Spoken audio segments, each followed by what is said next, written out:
Good morning students.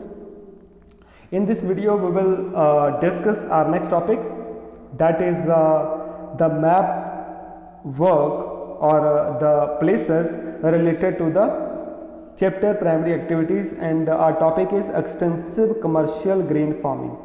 Extensive commercial grain farming हमने चार जो टॉपिक्स थे वो पहले फार्मिंग कर लिए है और पांचवा टॉपिक ये है। तो नाम है एक्सटेंसिव कमर्शियल ग्रेन फार्मिंग। मैं इसको थोड़ा सा एक्सप्लेन कर दूं। Extensive means large, commercial means for profit, ठीक है जी। ग्रेन मीन्स तो ग्रेन जो भी कल्टीवेशन है ग्रेन फॉर्म में, ठीक है, कोर्स ग्रेन, उसमें जो जिस चीज़ की कल्टीवेशन करते हैं ग्रेन फॉर्म में हो वो ग्रेन में आ जाती है। फार्मिंग मीन्स कल्टीवेशन, ठीक है। अभी इसको हम थोड़ा कंबाइन कर लें तो it means the cultivation of grains at a large scale for profit, ठीक है। जब हम ग्रेन्स की कल्टीवेशन बड़े लेवल के ऊपर और कमर्शियल पर्पज में सेल करने के लिए करते हैं उसको बोलते हैं extensive commercial grain farming.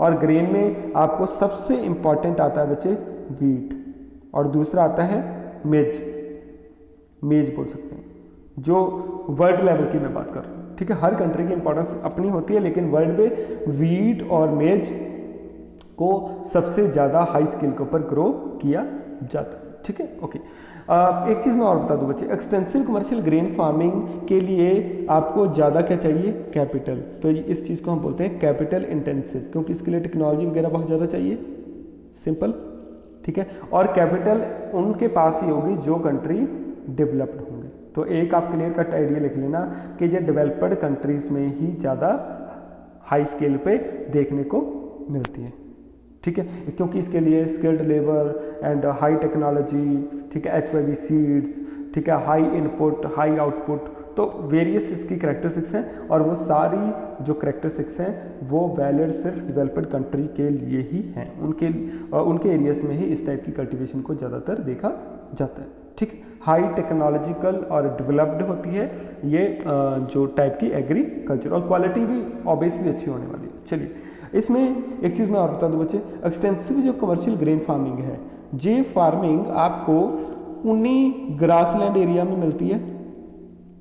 Grassland area जो मैंने आपको पहले बता दिए थे। ग्रासलैंड एरिया क्यों? क्योंकि बच्चे ग्रासलैंड एरिया में जो ग्रास का साइज है बहुत छोटा होता है, ग्रास साइज बहुत छोटा होता है, ठीक है। और फॉरेस्ट एरिया में तो सिंपली कल्टीवेट कर नहीं सकते, लेकिन जो ग्रास का साइज है वो स्मॉल होने के कारण that area will be suitable for agriculture. और सेकेंड वन, उस एरिया में बारिश भी, मतलब जो रेनफॉल प्रोसेस है वो भी एक सूटेबल मैनर में वहाँ पे अक्रेंस ऑफ रेनफॉल होता है। तो दैट्स वाई उतना जो रेनफॉल प्रोसेस है वो कल्टीवेशन के लिए काफ़ी ज़्यादा सूटेबल होता है। इसलिए हमेशा ही ग्रासलैंड एरियाज में इस टाइप की कल्टीवेशन को किया जाता है। तो जो ग्रासलैंड एरिया हमने किए थे वही ऑलमोस्ट एरिया, सारे नहीं लेकिन ग्रासलैंड का कुछ स्पेसिफाइड पार्ट जो है वो किसके under, commercial extensive commercial grain farming के अंडर आता है। चलिए वो कौन कौन से एरिया देखते हैं। पहले है कनाडा,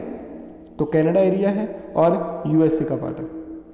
तो आप इसमें सिंपल, यदि आपको ये एरिया आते हैं आप यहाँ पे प्रेरीज भी लिख सकते हो, तभी भी आपको मार्क्स मिलेंगे, ठीक है। प्रेरीज ग्रासलैंड, ठीक है। एंड नेक्स्ट वन, यहाँ मैंने ग्रासलैंड आपको बताए थे पंपास, ठीक है। यदि मैं ये कंट्री की बात करूं तो कंट्री का नाम है अर्जेंटीना। अर्जेंटीना की कैपिटल है ब्यूनिस एरीज,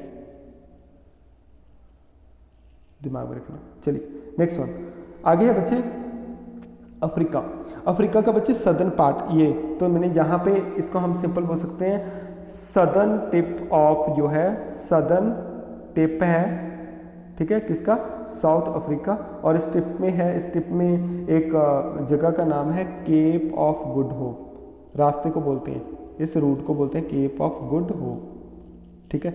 यहाँ पे बड़ी सिटीज़ जो है केप टाउन, डरबन, ठीक है, तो जॉनसनबर्ग एंड ऑल दैट वो, लेकिन केप टाउन और जो डरबन है इंपॉर्टेंट जो एयरपोर्ट एंड सी पोर्ट है वो काफ़ी रोल प्ले करते हैं। तो ये सदर्न जो अफ्रीका का पार्ट है ये, तो इट विल कम अंडर किसमें, एक्सटेंसिव कमर्शियल ग्रेन फार्मिंग, और इस ग्रासलैंड का नाम है वेल्ट, याद रखना। नेक्स्ट वन है बच्चे ऑस्ट्रेलिया। ऑस्ट्रेलिया का सदर्न पार्ट है, ठीक है, southern part and south west part, south west and southern Australia, ये चीज़ बोल सकते हैं। और ग्रासलैंड मैंने पहले बताए थे डाउन्स, ठीक है। चलिए नेक्स्ट वन, आगे इसके बाद बचे है यूरोप। तो यूरोप के इस पार्ट में मैंने ग्रासलैंड के नाम बताया था स्टेपीज, ठीक है। तो स्टेपीज वाले ये एरिया में भी काफ़ी डेवलप्ड रीजन माना जाता है और सूटेबल है for extensive commercial grain farming. यदि हम डेवलप्ड कंट्री की बात करें, Australia is also developed and south Africa is also developed and Argentina and उसके बाद Canada and USA will also and European continent, इसमें मोस्ट ऑफ जो कंट्रीज हैं वो भी एक डेवलप्ड रीजन में आती हैं। तो that's why these are the some of the important area which is coming under the extensive commercial grain farming, ठीक है। I hope you have understood. Thank you so much.